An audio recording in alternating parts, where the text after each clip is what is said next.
school districts right now are starting to, I don't know what the word is, but they're scurrying right now to figure out how to keep up with standards, how to keep up with the needs of all of these online tests. And one of the things that kind of gets overlooked is the audio equipment. I mean, we're talking about what kind of computers to use, whether it be desktops, laptops, tablets, whatever. And quite oftentimes, school districts are not focusing on the audio components. What type of audio equipment should we have? How do we keep our students, able to be using this type of equipment for their tests? And I want to introduce to the show a friend of TeacherCast, Mr. Tim Ridgway. Tim, how are you today? Hey, Jeff. Tim is from a great company called Califone, and Califone is making some amazing products to help school districts overcome some of these issues. Before we get into the products, talk to us a little bit about Califone. Califone, you could argue, is perhaps one of the original educational technology companies here at ISTE and throughout the legacy of education. We started selling phonograph players into schools in the 1940s. Going through the decades, we were the first ones to introduce headphones for schools, boom boxes, radios, jack boxes, fast-forwarding listening centers. First ones to use a USB plug-on headsets, two-way jack boxes now, all kinds of interactivity. It's a really exciting period for us. And all of those things might be foreign concepts to the listeners out there, but the point is the stuff that Califone is making is quality, and it's used by educators worldwide, and it's there to help out students. And I love the fact that, and I was saying this before we even started here, like the equipment that I use is Califone stuff. Really, really nice stuff out there. Where do we go to find information about Califone? Well, you're right, and because we make products only for use in education, we don't sell outside into the larger consumer space. So our products are made with the unique needs of teachers and classroom demands. So a headphone that you could buy elsewhere isn't warranted by a manufacturer for use in a classroom. Not many people realize that as soon as it walks onto school grounds, the warranty is voided. We use different materials. We use ABS plastic, which is the same kind of material that's used in a car door panel or a golf club head. So what that means is that, picking this as an example, what it means is that a student is going to twist and morph the headphone. Some kids might even spin it over their heads. I mean, clearly not in your districts that you work with. But maybe at home with the kids. Yeah, exactly. So a material standpoint makes a big difference.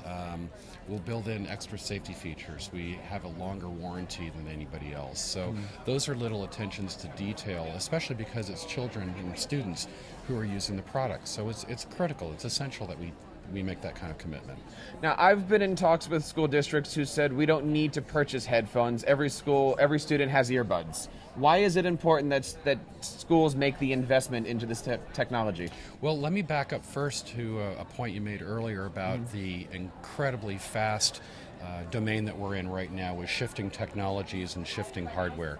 There's been such a huge proliferation of different types of hardware that's being used in and outside of the classroom, from, as you said, smartphones, tablets, netbooks, notebooks, laptops, desktops, and the range continues to grow.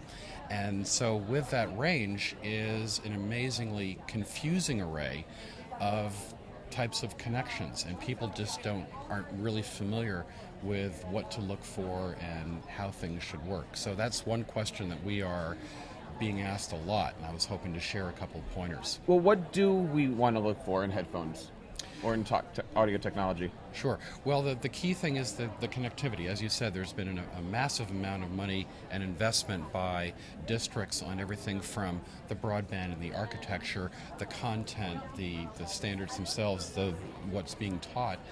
And the very last link in that delivery chain is now the audio, and particularly with not only day-to-day language learning, but now the online assessments. And that too is shifting, that we'll touch on in a second. But because all of these are changing so quickly, you're right, the audio has been sometimes not considered up front. So what we have is a a variety of main plug choices that will work. And our booth, we've set up different display mechanisms to show people how headphones and headsets will interact with both Android products, with iOS, and with Windows products. And all the Califone headphones and headsets are designed to do that specifically. And that's really important, no matter if you're in a one-to-one environment, BYOD environment, every student is able to learn. Exactly. All of them can, all of them should. And once you understand how the connections work, it's not as complicated. But we're hoping people will come by, tell us how they're using their audio at schools, and if they do that here at ISTE, we'll give them a free headphone or headset. And what are teachers telling you? How are they using audio in their schools? Well, as you said, for their assessments, for differentiated learning, for small groups, or even for whole classroom learning. And so one of the items that I brought with me is our brand new Presentation Pro speaker. It can be used as a portable or an installed speaker. And what we're excited about is it's the first PA designed for use with a mobile device. Now, speakers have for a long time had RCA jacks for people to connect, but they're a little intimidating looking and people don't use them on a daily basis. So what we did was we integrated a single 3.5 input. So it's the same one that everybody finds in their phones or their tablets, and the same cord that is supplied with the phones to connect with something can just plug right into the speaker. And would you recommend this to be more in a classroom, in a smaller environment, or could a product like this be used in an auditorium? It can be used in both, and it is being used in both. People will hang them, or they can take them with them. Just plug in the power, and away you go. There's a wired and a wireless version as well.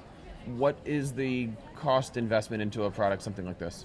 The speaker itself lists for a little over $500, and it's loud enough for 300 people, and you can use multiple items in a larger room, but a lot of districts are finding that they're so powerful they only need one per classroom, so it saves on installation, it saves on the investment itself, and it's just easier to work with.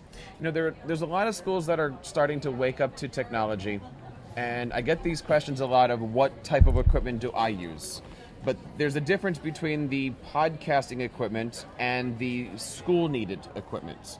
What are some of the differences that a school district might want to look into? Again, you know, we talked about the durability, but if we were out creating a brand new audio environment for a school district, what type of equipment would we want to look into?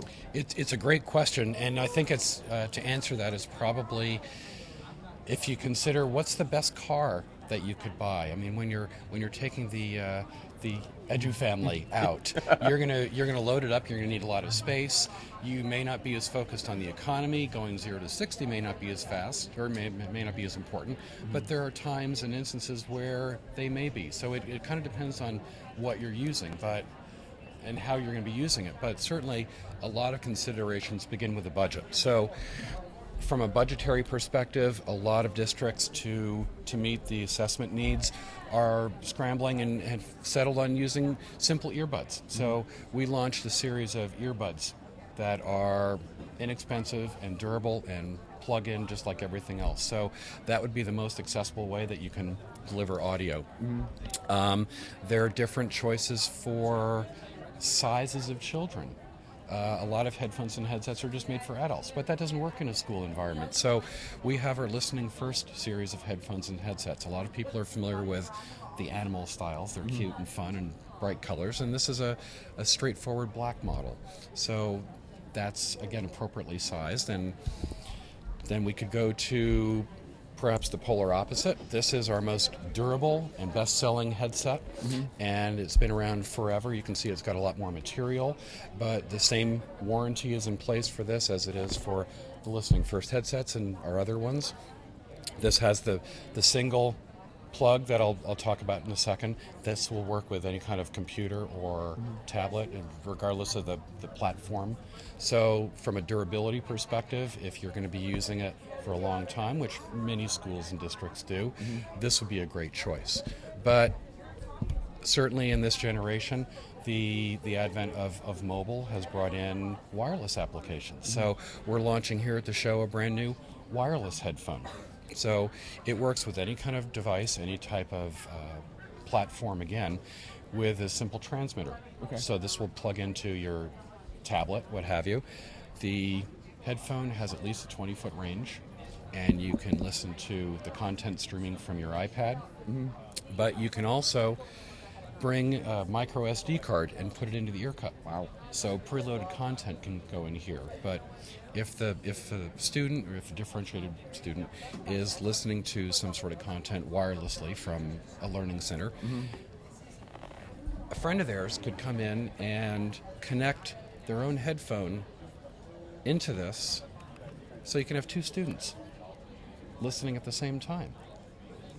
That's pretty cool. It's a lot of flexibility, and that's what this is about, because there's certainly so many choices available, and that's what we want to do, is make sure they understand there are solutions out there.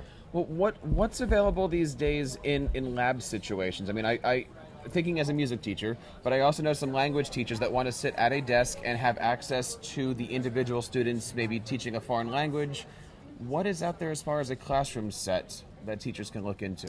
In a classroom set, I'd probably recommend a wired headphone versus a wireless. That's going to create more control, which is sometimes what's needed, what's wanted. So a wired headphone, such as, or headset, and the difference between a headphone and a headset, just mm-hmm. going back to some 101 material, mm-hmm. a headphone is simply a straight listening device. Okay. And it's for passive, one way only. Okay. A headset is a headphone with an attached boom microphone. And so that's an important distinction. It's just naming it apples and apples, so to speak. Right. And that's an important distinction in itself, because when you mentioned the assessments, with the there's been a major change in Park in the last month. They've announced that they are going to be changing their criteria, that schools will need to shift from having students use a headphone for listening, and beginning in the 2016 and 17 season, they will now be requiring schools to use headsets. So they're going to be needing students to verbally respond. So it's increasing the level of activity mm-hmm. from passive to active. So it's going to mean students or schools are going to have to shift from focusing on headphones to headsets. And so that's what we're trying to educate people about here at the show. We have a very, very active audience here on the Twitter feed following the hashtag #NotAtISTE14. And they wanted to know if they can share some stories with you through the next couple of days here of how they're using their audio. Please do. At Califone, we'd love to see those. I want to ask you a question. Obviously, you guys are doing a lot of R&D on the equipment, and with my three little ones right now, I'm doing a lot of R&D on just when to bring technology into their lives. And we're seeing more and more younger kids get plugged in, get the headphones right next to their ears. There was a concert in Atlanta a couple of days ago where we were seeing these really, really small little kids going into a large venue with lots and lots of sounds. Can you comment a little bit, the best that you can, about how loud is too loud for a kid, I guess is the right answer. It's a great question, and it's not only kids, it's adults as well. We've been proudly working with the American Speech and Hearing Association for going on, I believe it's 8 years, and they and many other health-oriented organizations have advocated that 85 decibels is the limit for students to listen to. And many people, and myself included, I didn't really know how loud that is. The average din in a classroom, just by the ballast of the lights and without any major talking, can be 40, 50 decibels. An airplane can be as loud inside of the cabin, can be 100 decibels. So anything over 85 can cause temporary damage, like the buzzing you might hear at that concert. It can also cause permanent damage that isn't recognizable, of course, like a broken bone, but it's there, and it's not replaceable. It's not reversible. So it is an important issue, and especially with mobile devices, if you can hear someone listening to headphones and you can hear the music and you're just standing a couple feet away, it's too loud. So what we've done is have developed 3 different types of listening. The best kind is a product that offers over-the-ear noise reduction because that blocks the most amount of noise. Beyond that would be on-ear, where the ear cup simply rests on the ear. It blocks some noise, not as much as an over-the-ear, and then what offers the least amount of protection are the earbuds.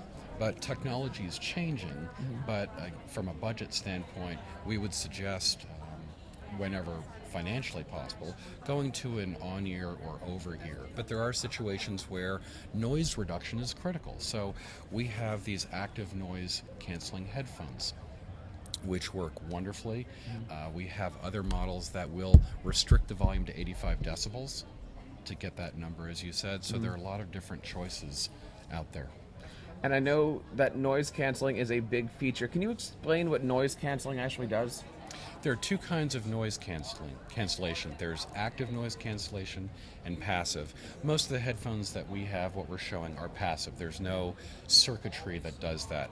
Active noise cancellation requires power, and what it does is active noise cancellation, the circuitry inside the ear cup, if you remember a sine wave, up and down.